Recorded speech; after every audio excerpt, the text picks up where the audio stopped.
Good morning, ladies and gentlemen. As you know, hydropower is always on time. So hydropower is the energy who can feed in from 1 second to the other. So we will start on time this conference. It's the first Brussels Hydropower Day. Okay, if it's the first, it's not the last. We hope it will not be the last for you.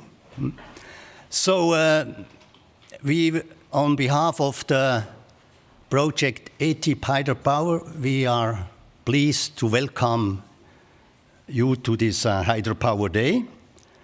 You see the title we have, the added value of hydropower sector as a catalyst and enabler in the clean and safe energy transition under the energy crisis.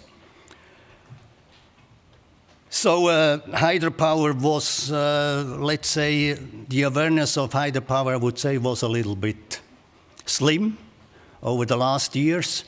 But during the energy crisis, people remembered. The energy crisis revealed that hydropower is important and hydropower is also vital, especially for a sure and safe supply. And fortunately, the winter was very warm.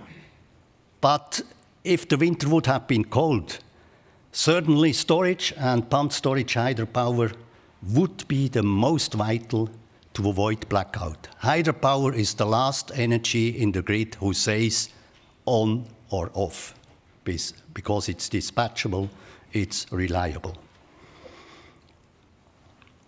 I would like to put you in a good mood at the beginning of the conference. In a good mood, that means I repeat what I always repeat, the advantages of hydropower. Hydropower is renewable energy without direct emission of CO2, has an excellent energy gain and payback factor. The efficiency is excellent. Production can be easily adapted to the demand, so can be produced peak energy. It's an in-country, independent energy, creating jobs locally, and also financial resources in remote areas. It improves in remote areas infrastructure, also touristic attractiveness, and hydropower has other services, which is a strong contribution to flood and drought protection, like drinking water, irrigation, fish farming, and river navigation. Unfortunately, I have to put you with the second slide in a bad mood. So you see the situation of construction of hydropower. We see that after the Fukushima in 2012, there was a kind of a renaissance in hydropower construction in Europe, but then, since then, it decreased. We are, last year, or 2021, we are around 3,100 megawatt under construction, which is little, but there were 3 nuclear power plants shut down in Germany. It's the same. It's the same than these 3 nuclear power plants, which is still under construction of hydropower in Europe. A lot of countries have still considerable potential in hydropower. You see here all the European countries, or let's say in the European continent. And there are many countries which have not yet used half of their economical potential. Economical means if the market would need it, it could be built, if it could go through from negotiation with environmental issues. So you see the countries which still have more than half of the potential available. We see also that in many countries, hydropower plays an important role in the electricity generation. So you see here the countries which have more than 25% share in the electricity generation, and even some countries, you see them here, have more than 50% share. So we have, for example, Norway, which produces 92% of electricity with hydropower.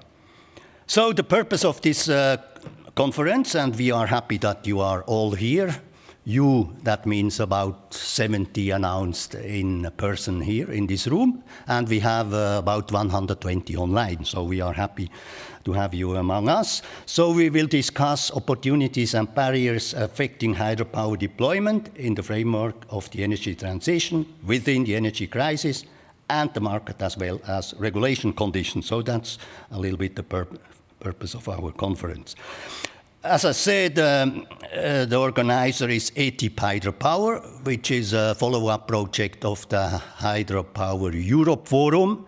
And you remember well, I see a lot of faces which have been on our consultation platform and also participated to other events. So our, let's say, Hydropower Europe made two main documents, which is a research and innovation agenda and the strategic industry roadmap. And with ETIP Hydropower, we will enhance and disseminate the two documents, taking into consideration the future needs of the sector.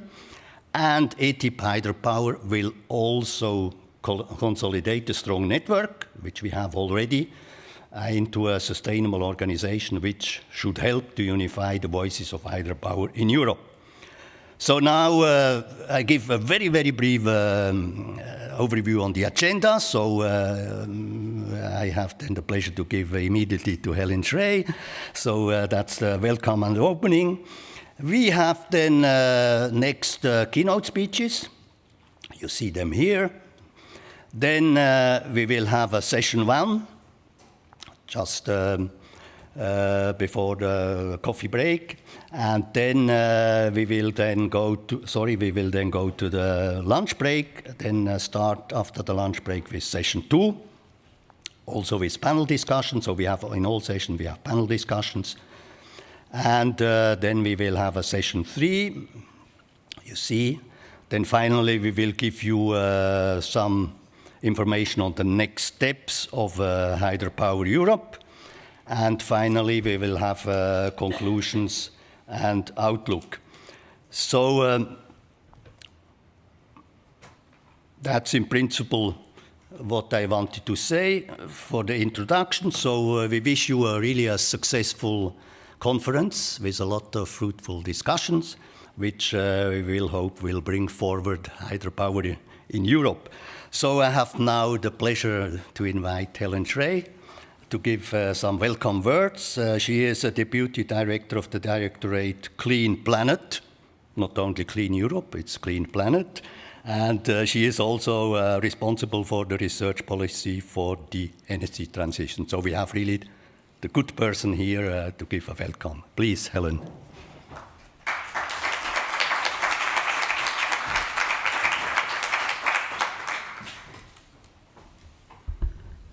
Thank you very much. Maybe we can see my slides.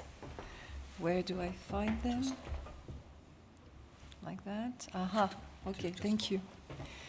So my name is Hélène Chraye, as was said, and I will try to be shorter than the slides could let you anticipate, but you can have the slides. So don't take pictures, no need, you will get them. I will begin just as a recap of what has been done by the European Commission and insist that it is a package. We began with the Green Deal, then we had Repower EU, which was increasing the objectives and putting more constraints or more requirements on our energy policy. We also had a taxonomy, of course, but we had recently the reform of the EU electricity market. So all that is, as I said, a package. It's not just an isolated action. When we look at Repower EU, you know that it was adopted because of the crisis, the energy crisis. I have to say that the energy crisis was not only the consequence of the aggression war to Ukraine, but it was also, in a way, prepared by previous situation. So we had to take very difficult decisions.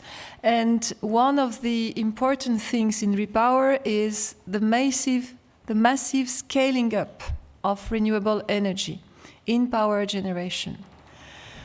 That means that if I make a little bit an extrapolation, we need all the sources of renewable energy in Europe. We should not recreate a dependency. We had a very strong dependency towards fossil fuels. We should not recreate a dependency through importing in Europe renewable energy. We should build, at least for a part, on our own resources. And this is important to avoid a silo approach, but to have a coordination between the various renewable energy. So if I look, sorry, yeah. This was accompanied by a lot of strategies. So you have one on wind, you have one on solar, on hydrogen. There was no strategy on hydropower. So why? It's not because hydropower was excluded. It was in the speech of President von der Leyen, but it's because it's a technology. These are technologies which are existing since a long time, and where maybe people don't see enough relevance, which is a bit sad, because we need, as I said, everything. So connecting hydropower to other sources of renewable energy and doing an overall approach of renewable energy is a critical step we have to develop. One thing which is important, especially for hydropower, was permitting. And we are working on permitting. We issued quite a lot, and I'm sure we will issue also a lot. In the reform of the electricity market, there is a strong point on facilitating permitting. Now, if I can pass a personal point of view, I think we have in permitting two additional points which need to be developed. The first thing is to train the authorities delivering permitting, because very often it's a lack of knowledge and a fear of a risk, let's say. And the second is to build on the citizens' power, to build on the advantage they could have through allowing infrastructure to produce renewable energy. And this is a point where research and innovation has to do a lot. I forgot that there was also a biomethane action plan. Then we also, of course, put efforts in the Renewable Energy Directive, and you know that it has been the subject of intensive discussions at the level of the EU and of the member states. Again, in the last information which are public, the first important thing is to increase the renewable target, because it's really, really important that we accelerate this transition. I am a strong believer that if you put a policy objective which at the beginning look a little bit too high, then people are able to mobilize and reach the objective. So the idea of the EU is to push for that, to make it clear, to inform about, so that we mobilize effort and money for that. A larger share of renewables, it's really a challenge. But if you look at the overall energy sector, I'm not speaking about production of energy, but every place where energy is used. Energy is a blood of the activities. Without energy, you have nothing. You have no agriculture, you have no housing, you cannot cook, you have no industry, you have no transport, and very often we consider energy only on the side of production. But energy is everywhere. So the most important way to decarbonize our economy and overall to reduce the emissions is indeed to switch to renewable energy. And that's really a main message, because in our statistics we always split into production and utilization, but it's the same. In a way, it's the same. So hydro energy has a role to play in that, even if it's not 20% of the overall amount, but it is important. We need everything. Seeing the magnitude of the role of energy, we need everything. Industry is, of course, included for the first time in the Renewable Energy Directive. And this is very important because, again, we had a tendency to look only at production of energy, but now we look at the full value chain. excusez-moi, this is spring, and spring is time of allergies. And then also, we just issued a proposal of the revision of the electricity market. I will not enter into detail because, again, you will have the slides. But what is really important is that we want, first of all, a better balance, a better between the production and the utilization through the consumers.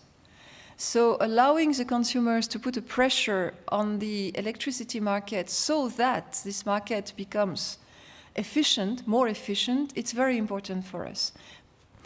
Then increasing the flexibility of the market is also very important.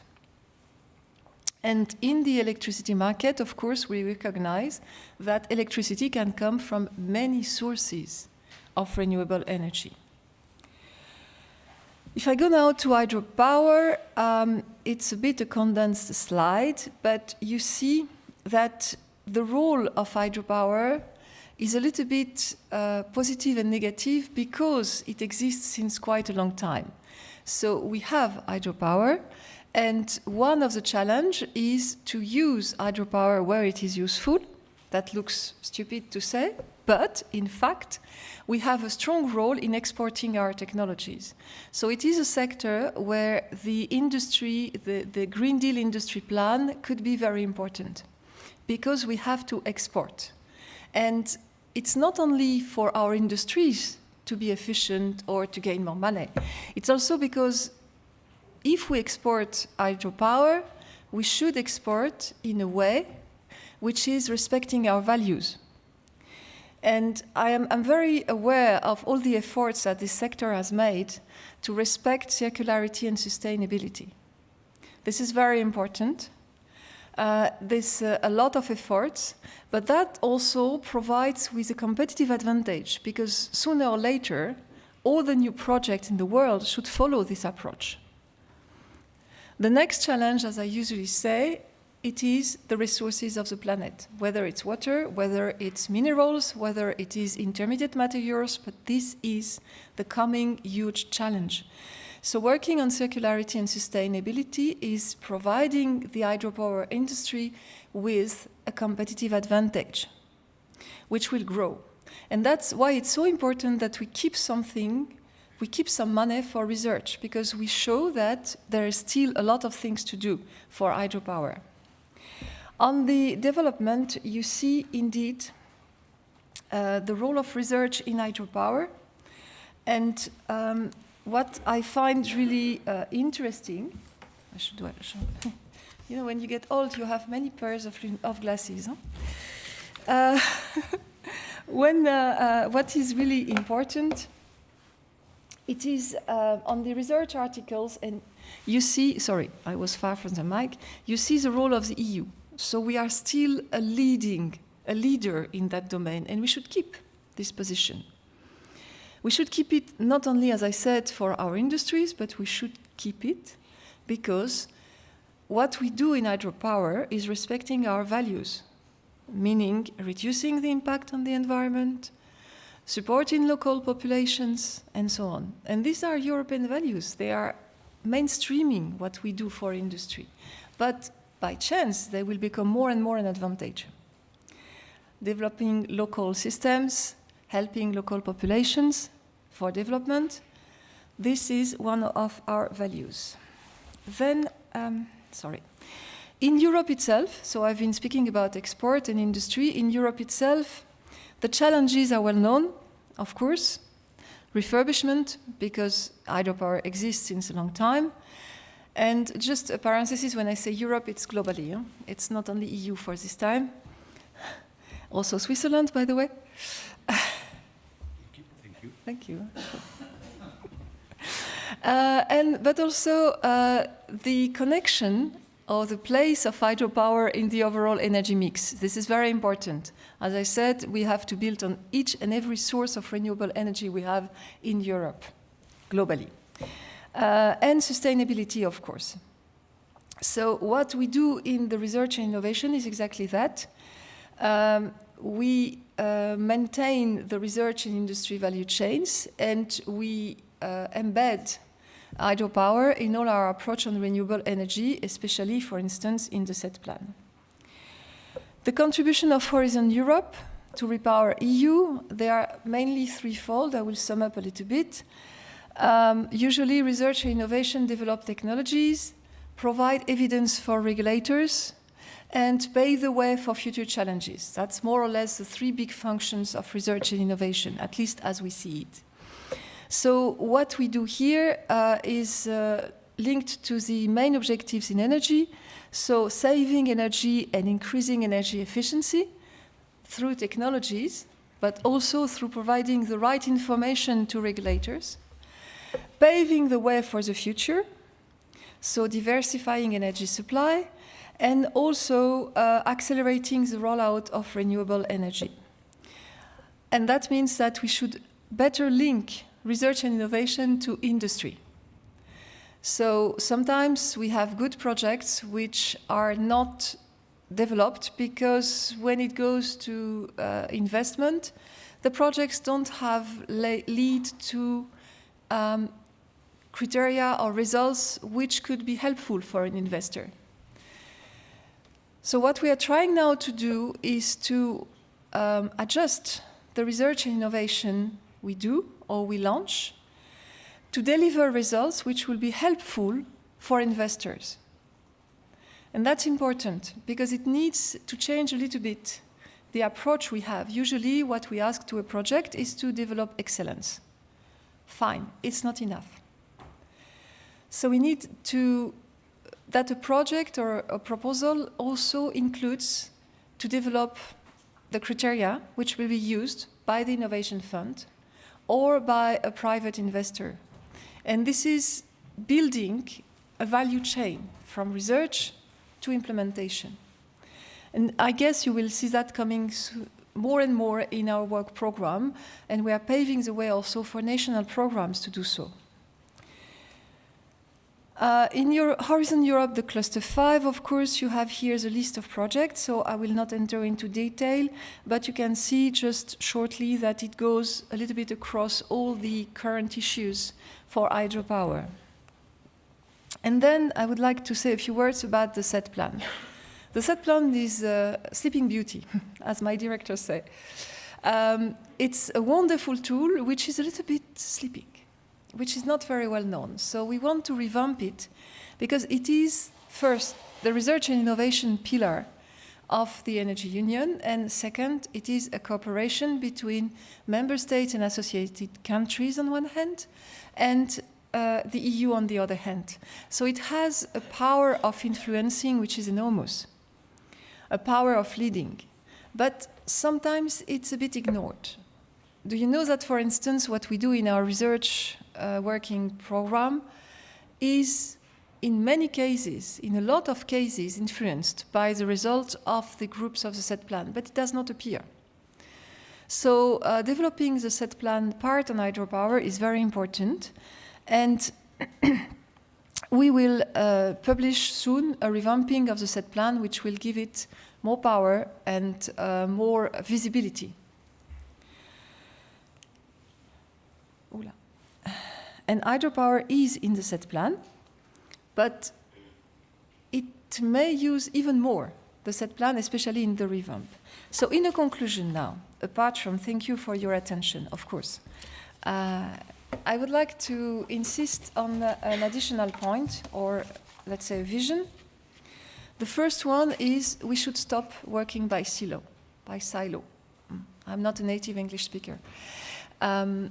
We should work as coordinating and putting together renewable energy sources when they are efficient and relevant. That's a first point. The silo approach is having cost, and we cannot afford in the EU and globally in Europe to continue losing opportunities like that. The second thing I would like to mention is that this sector is in a specific situation because there is an important role to play at the export level. I'm insisting on that because of course, the new industrial plan, Green Deal industry plan, And because also it's important that we work inside the international environment to pass some values. And if in addition it can help our industries to be competitive, that's even better, of course. The third point, which is building on that, is that we should build on our strength in this sector. Not seeing the fact that it's somehow an existing technology, but to build on that, to see it as a chance. And also to develop these strengths in connection with national and regional authorities. One of the approaches we are trying to develop is to mobilize the local population. And this will go through something you can find in our work program 23-24, which is to have the citizens involved, but not involved through discussion or meetings about a project, involved through a benefit. And this means local ecosystems for energy, which are connected, which are efficient, but which are partially not owned, but supported by local citizens. If I have to see a windmill or a dam close to my home, and if I am explained that it will create local jobs somewhere else in Europe, I'm not sure I will be happy. But if it is benefiting to Europe and to me directly, that's different. So we have to play, what I'm insisting is that, and you are a little bit a front runner in that, we have to play with people. We have to play with our citizens, because at the end we work with them, we work for them. So the idea is indeed that because you are having big infrastructure which have an impact on the environment, we don't deny that, you are a little bit a front runner in involving citizens. And that is an opportunity to develop new methods and new ways through research to embed that in your development. I would like to stop here. I hope I was not too long. Oh, see, sorry. And thank you very much for your attention. As I said, you can have the slides. Thank you.